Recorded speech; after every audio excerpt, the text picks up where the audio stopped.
நண்பர்கள் அனைவருக்கும் வணக்கம்.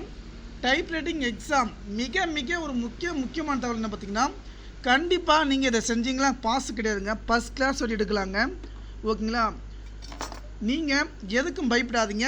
இதுவரை நம்முடைய வாட்ஸ்அப் குரூப்பில் ஜாயின் பண்ணிங்க. நம்முடைய சேனல் சப்ஸ்கிரைப் பண்ணிவிட்டு நம்முடைய வாட்ஸ்அப்பில் டிஸ்கிரிப்ஷன் லிங்க் கொடுத்துருங்க, செக் பண்ணி வந்து பார்த்துக்குங்க. நீங்கள் என்னென்ன செய்யக்கூடாது தவறு, எனக்கு 10 நிமிஷம் வரல, நம்ம என்ன ஸ்பீடில் எப்படி இருந்து நான் டைப் பண்ணுறது, நான் விளக்கமாக நான் சொல்கிறேன். நண்பர்களுக்கு ஷேர் பண்ணுங்கள். டைப்ரைட்டிங் எக்ஸாம் எழுத போகிற நண்பர்களுக்கு இந்த தகவல் வந்து பார்த்திங்கன்னா ஷேர் பண்ணுங்கள். ஓகே, வேகம் பயிற்சி செய்வதன் தானாக வரும்.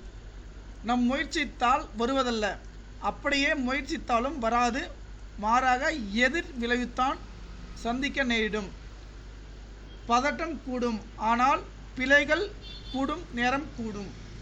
இப்போ வந்து பார்த்திங்கனாக்கா நம்ம பயிற்சி வந்து செஞ்சுட்டு இருக்கோம், ஸ்பீடாக வந்து டைப் பண்ணிகிட்டே இருக்கோம். ஓகேங்களா? ஸ்பீடாக வந்து டைப் பண்ணிகிட்டே இருக்குங்க. இப்போ நம்ம எப்படி வந்து பாஸ் பண்ணணும், நம்ம பாஸ் பண்ணால் போதும், அந்த எண்ணம் மட்டும் இருக்கக்கூடாதுங்க. உங்கள் மேலே நான் நம்பிக்கை வைக்கிறேன், நீங்கள் நம்பிக்கை வைங்க. டைப்ரைட்டிங் போகிறதுக்கு முன்னாடி எந்த டென்ஷனும் ஆகக்கூடாது, இப்போந்தே பயப்படக்கூடாது. ஓகே, எக்ஸாம் முடிச்சுட்டு பின்னாடி அதை செஞ்சிட்டோம் இதை செஞ்சிட்டோம் நான் சொல்கிறேன், அந்த தவறை மட்டும் செய்யாதீங்க. ஒவ்வொரு எழுத்தையும் சொல்லிக்கிட்டே டைப் பண்ணுங்க.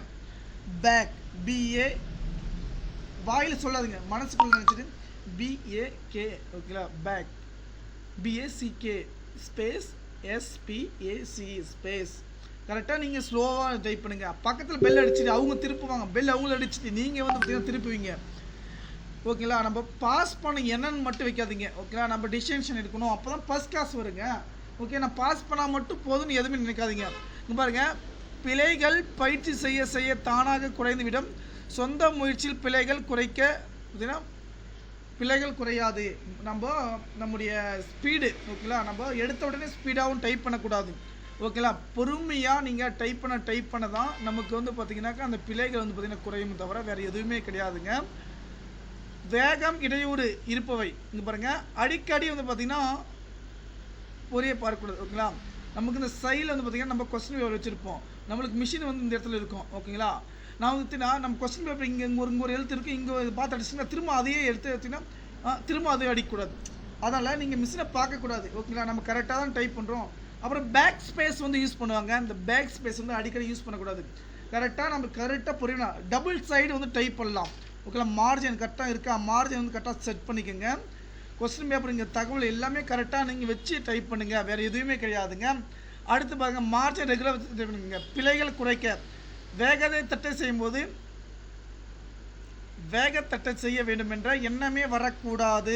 திரும்ப அதை நான் சொல்கிறேன் பாருங்கள், பொறுமையாக டைப் பண்ணுங்கள். இப்போ வந்து பார்த்திங்கன்னா நம்ம ஃபஸ்ட்டு வந்து ஸ்லோவாக டைப் பண்ணுங்க, எடுத்த உடனே ஸ்பீட் டைப்னா அடுத்து வந்து இதாகிடும்.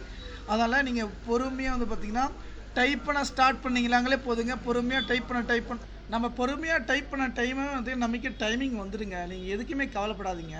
ஓகேங்களா? பிழை இன்றி தட்டு செய்ய வேண்டும் என்றால் ஒரே எண்ணத்துடன் தட்டு செய்ய வேண்டும். ஓகே, நம்ம பாஸ் பண்ணுவோமா, ஃபெயில் ஆகிடுவோமா, அவங்க வந்து கரெக்டாக அடிக்கிறாங்களே, ஐயோ அவங்க வந்து ஸ்பேஸ் பார் சீக்கிரமாக தட்டு டைப் பண்ணாங்களே, அந்த எண்ணத்தில் மட்டும் நீங்கள் டைப் பண்ணவே கூடாதுங்க. ஒரு டைம் நான் 2 டைம் நான் சொல்லிட்டேன். ஓகேங்களா? நம்ம டைப் பண்ணணும். ஓகேங்களா? கரெக்டாக இதில் வந்து பார்த்திங்கன்னா டைப் பண்ணுங்கள். எதுக்குமே நீங்கள் பயப்படாதீங்க, அதை தான் நான் சொல்ல வரேன். நம்ம பயந்தங்கன்னா நம்முடைய முதல் எதிரி நம்முடைய பயம்தான். வார்த்தை பெரிதோ சிறிதோ எதுவானாலும் அதுக்கு எழுத்துக்களை சீராக வேகத்தின் தண்ணியில் சொல்லிக்கொண்டே தட்டச்சு செய்ய வேண்டும். இதனால் மணி ஒலி தெளிவாக கேட்கும், கவனம் சிதறம், பதட்டம் ஏற்படாது, அதனால் பிழைகள் மிகவும் குறையும். ஓகேங்களா? நீங்கள் வந்து பார்த்திங்கன்னா பயப்படக்கூடாதுங்க. நம்ம கரெக்டாக இருந்துச்சுன்னா நம்ம பார்த்திங்கன்னா அதே போல் பாருங்கள், சான்றிதழ் பெறும் அளவிற்கு பயின்றால் போதும் என்று சிறிது வட்டத்திற்குள் நிற்காதீர்கள். ஓகேங்களா? நம்ம பாஸ் பண்ணால் போதும், எனக்கு 40 மார்க் இருந்தால் போதும், நான் பாஸ் பண்ணிவிடுவேன் அப்படின்னீங்கன்னா நீங்கள் 45 மார்க் எடுக்கிற நபர்கள் வந்து பார்த்திங்கன்னா 25 கூட எடுக்கிறதுக்கு கூட பார்த்திங்கன்னா வராத வாய்ப்பு இல்லை. ஏன்னா அந்த டைமில் ஸ்பேஸு டச்சு இதெல்லாம் வந்து பார்த்திங்கன்னா போதிங்கன்னா நம்மளுக்கு மார்க் போயிடுங்க. ஓகேங்களா? அதனால் பிழையின்றி தட்டை செய்ய வேண்டும் என்றால் உயர் நோக்கத்துடன் பயிற்சி செய்தால் போதும், நல்ல மனசுடன். ஓகேங்களா? எதுவுமே பயப்படாதீங்க. நான் உங்கள் மேலே நம்பிக்கை வைக்கிறேன், நீங்கள் நம்பிக்கை எப்படி வைக்கிறீங்களோ எனக்கு தெரியல. கண்டிப்பாக நீங்கள் பாஸ் பண்ணுவீங்க. அந்த பாஸ் பண்ணுறதுக்கான தகுதிகள் வந்து நீங்களே வந்து ஏற்படுத்திக்கிங்க. ஓகேங்களா? ஓகே, இந்த தகவல் ஃபைனல் வாக்கு நினைக்கிறேன். நம்மளுடைய வாட்ஸ்அப்பில் நம்ம சேனல் சப்ஸ்கிரைப் நன்றி.